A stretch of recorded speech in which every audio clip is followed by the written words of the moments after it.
कभी ऐसा महसूस होता है कि काम का बोझ सिर पर चढ़ गया है? इस सेशन में हम एक ऐसी जबरदस्त प्रणाली को समझेंगे जो न सिर्फ आपकी काम करने की रफ्तार बढ़ाएगी बल्कि आपके पूरे दिन को आपके कंट्रोल में ले आएगी। अगर आपकी टू डू लिस्ट भी लंबी होती चली जा रही है तो यकीन मानिए आप अकेले नहीं हैं। ज्यादातर लोग अपने काम के बोझ तले दबा हुआ महसूस करते हैं और इसका सीधा असर करियर की ग्रोथ पर भी पड़ता है। लेकिन इसका हल सिर्फ ज्यादा घंटे काम करना नहीं है, बल्कि स्मार्ट तरीके से काम को मैनेज करना है। तो हमारा रोड मैप क्या है? सबसे पहले हम समझेंगे कि असली एफिशिएंसी होती क्या है। फिर हम अपने काम को 4 अलग अलग टाइप में बांटेंगे, उन्हें मैनेज करना सीखेंगे और आखिर में ABCD फॉर्मूले को मास्टर करेंगे जो आपको अपने समय पर पूरा कंट्रोल देगा।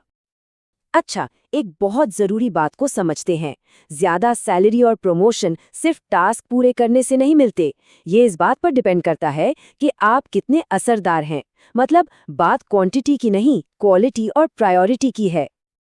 देखिए, इसका सीधा सा फंडा ये है, हर काम एक जैसा नहीं होता। कुछ काम ज्यादा जरूरी हैं तो कुछ कम। जब हम अपने कामों को सही कैटेगरी में डाल देते हैं तो उन्हें मैनेज करना कहीं ज्यादा आसान हो जाता है। बिल्कुल वैसे ही जैसे कोई लाइब्रेरियन किताबों को सही जगह पर रखता है। और मजे की बात यह है कि जब हम अपने रोज के कामों को ध्यान से देखते हैं ना, तो वो असल में सिर्फ 4 अलग अलग कैटेगरी में ही आते हैं। चलिए देखते हैं कि वो कौन सी हैं। ये 4 टाइप हैं। रिपीटेड यानी जो काम बार बार होते हैं, प्रोजेक्ट यानी कोई बड़ा असाइनमेंट, पेंडिंग यानी वो काम जो टलते जा रहे हैं, और एड हॉक मतलब जो काम अचानक से आ जाते हैं। इनमें से पहले 3 को हम प्लान्ड वर्क कह सकते हैं। तो सबसे पहले बात करते हैं कि इन्हें कैसे मैनेज किया जाए। चलिए शुरू करते हैं उन 3 तरह के कामों से जिनकी प्लानिंग पहले से की जा सकती है: रिपीटेड, प्रोजेक्ट और पेंडिंग काम। सबसे पहले है रिपीटेड वर्क। ये वो काम है जो हमारे रेगुलर शेड्यूल की रीढ़ की हड्डी होते हैं, जैसे रोज की रिपोर्ट भेजना या हर हफ्ते होने वाली टीम मीटिंग। इन कामों का टाइम फिक्स्ड होता है, इसलिए इनके लिए एक पक्की प्लानिंग जरूरी है। अगर ये टाइम पर नहीं होते तो डोमिनो इफेक्ट की तरह बाकी कामों पर भी असर डालते हैं और पूरा शेड्यूल गड़बड़ा सकता है।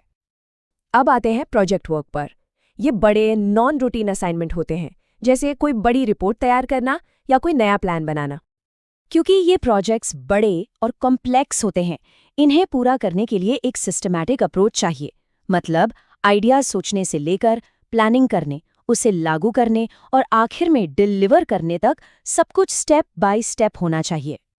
तीसरे टाइप का प्लान्ड वर्क है पेंडिंग वर्क। हम सब इस फीलिंग को जानते हैं। ये वो काम है जिन्हें हम टालते रहते हैं और ये हमारे दिमाग पर एक बोझ की तरह बैठे रहते हैं, जो धीरे धीरे हमारी एफिशिएंसी को खाते रहते हैं। तो सवाल ये है कि इन बड़े बड़े डरावने लगने वाले कामों का क्या करें?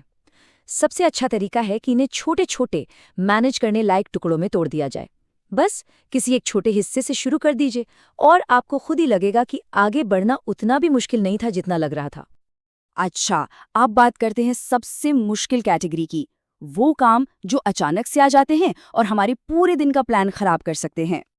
ये एडहॉक काम बिन बुलाए मेहमानों की तरह होते हैं। अचानक आते हैं, सारा ध्यान अपनी तरफ खींच लेते हैं और अगर हम तैयार ना हो तो हमारी पूरी प्लानिंग को पटरी से उतार सकते हैं।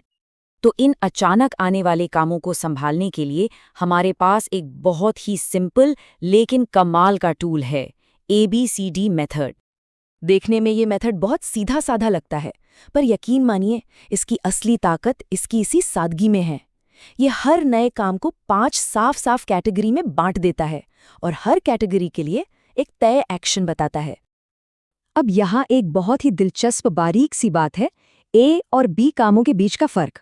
जरा सोचिए, A काम मतलब क्लाइंट की तरफ से आई कोई इमरजेंसी जिसे अभी इसी वक्त ठीक करना है। वहीं B काम आपके बॉस का भेजा एक जरूरी ईमेल हो सकता है जिसका जवाब आप अपना मौजूदा काम खत्म करने के ठीक बाद दे सकते हैं। ये टेबल समझिए पूरी प्रणाली का एक चीट शीट है। इसे अपने दिमाग में अच्छी तरह बिठा लीजिए, क्योंकि किसी भी अचानक आए काम को तुरंत प्राथमिकता देने के लिए यह आपका सबसे पावरफुल टूल है। तो अब इन सबको जोड़कर देखते हैं। जब आप काम की कैटेगरी को ABCD मेथड के साथ मिला देते हैं तो एक ऐसा सिस्टम तैयार हो जाता है जो किसी भी तरह के काम से निपट सकता है, चाहे वो प्लान्ड हो या अचानक से आया हो। ये सिर्फ ज्यादा काम निपटाने के बारे में नहीं है, ये सही समय पर सही चीजें करने और फालतू के तनाव को कम करने के बारे में है। इस फ्रेमवर्क को अपनाकर अपना फोकस वापस पाया जा सकता है और करियर को सही मायनों में आगे बढ़ाया जा सकता है। तो चलिए आज ही से शुरू करते हैं। जरा अपनी लिस्ट देखिए, ऐसा कौन सा काम है जिसे आज ई मार्क करके हटाया जा सकता है और तुरंत थोड़ा हल्का महसूस किया जा सकता है।